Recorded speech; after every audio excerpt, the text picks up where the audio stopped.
Picture yourself in a crowded ER, waiting for care that could change everything. Now imagine the person who sets the order isn't a doctor. It's a digital oracle. This oracle is a computer program that compares details like age, prior health records, even your zip code to decide who goes first. It sounds efficient, modern, objective. But does it truly see your story? Or does it just stack numbers? That's our reality. Algorithms, step-by-step instructions that guide decisions, already shape outcomes in healthcare, credit, hiring, and even public safety. Which raises the question that matters most. When a code oracle decides who lives, what happens to everything that doesn't fit in a spreadsheet? Stay with me and weigh in at the end. Would you trust your life to a machine? Your comment might help steer where this conversation goes next. Think of the oracle as a funnel. Thousands of people flow in. A few are flagged as priority on the way out. The funnel uses whatever data exists. Old lab results, past appointments, address, approximate income, even how long it took you to get there. All of it becomes a score that nudges a queue. Here's the catch. If the funnel was trained on data that overrepresents some groups and underrepresents others, it will favor those who already had advantages. Not because it's evil, because inertia is powerful. When technology learns from the past, it tends to repeat the past. So the real question isn't whether the algorithm is smart, but whether it's fair. Fairness here means examining the data pipeline, spotting who's missing, and adjusting the model, so old inequalities don't become invisible rules that govern the present. Imagine that oracle as an invisible judge. It doesn't look you in the eye or hear your story, but it can sway your life. It compares thousands of cases and influences who gets an expensive treatment, who qualifies for a loan, who moves to the next round of interviews.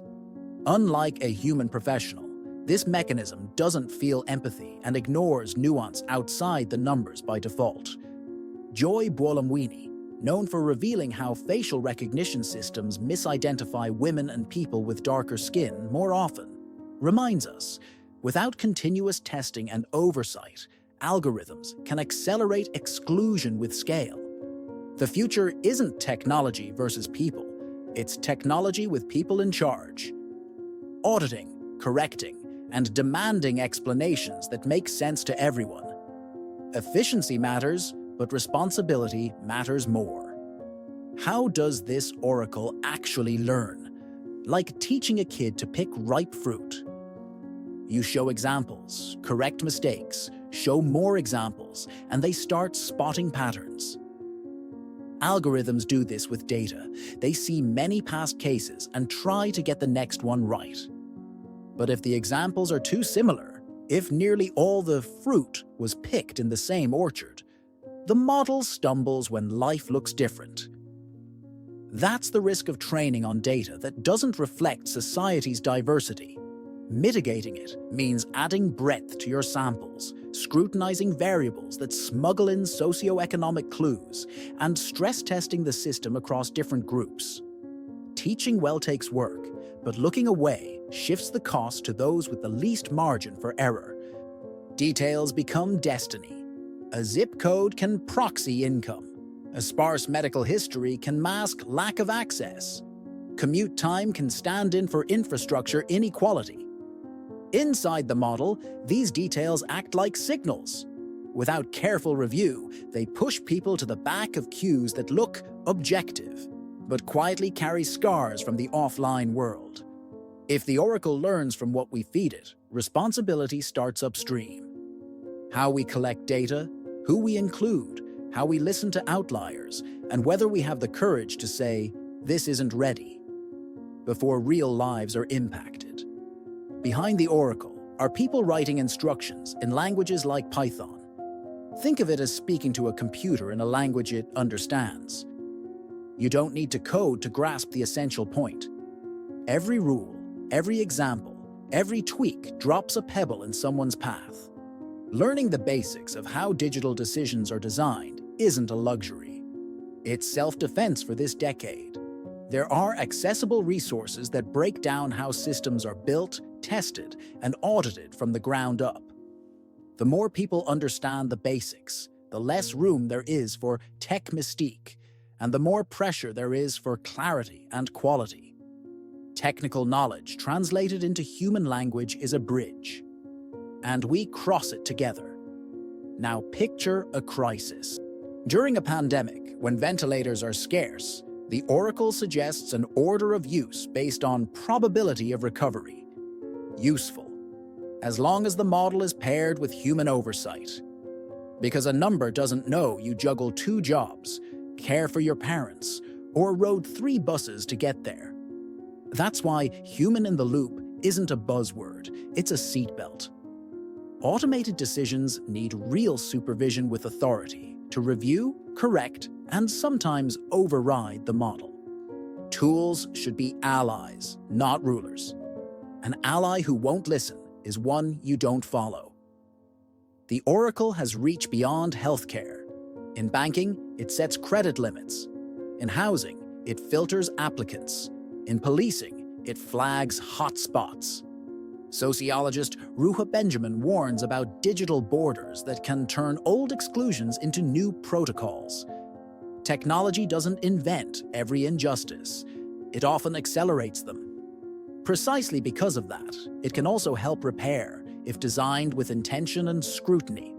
Systems that include independent review, plain language explanations, and a real path to appeal act more like public service than verdict. If you can't question it, it's not service, it's a sentence.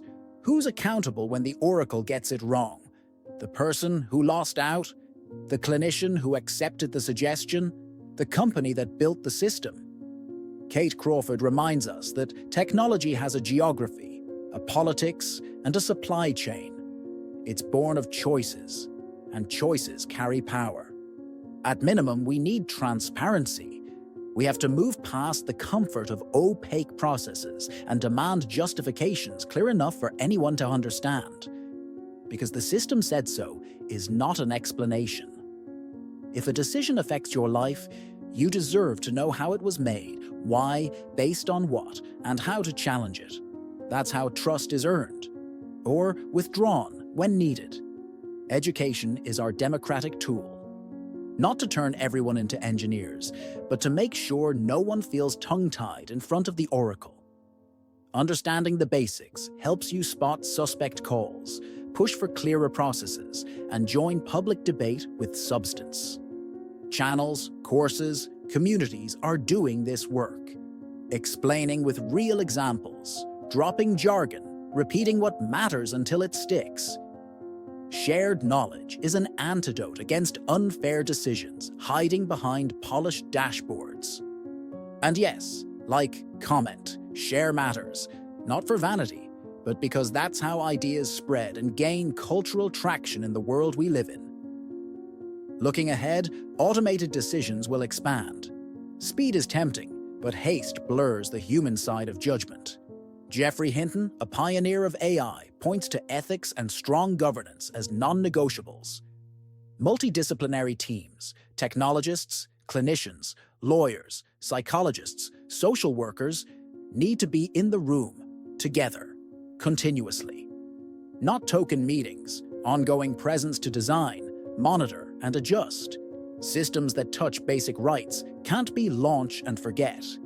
They require human maintenance, like any essential service. One more shift is creeping in.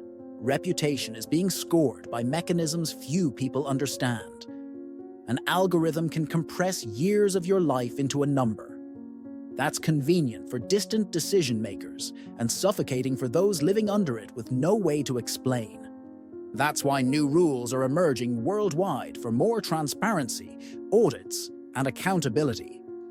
It's not perfection, it's a start, and you're part of it. Ask for explanations, support serious efforts, value those who teach with clarity, and reject narratives that treat people like disposable variables. In the end, the code Oracle is just a tool. It can be a bridge or a barrier, Our posture decides which. When we learn enough to ask sharp questions, when we insist on explainable decisions, when we bring in those long kept out, something real shifts. The future that matters isn't about shinier machines. It's about dignified people.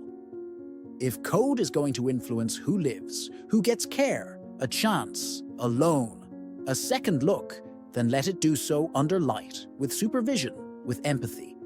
If this resonates, drop your perspective. Where has the oracle touched your life already? Share this with someone who needs to be in the conversation.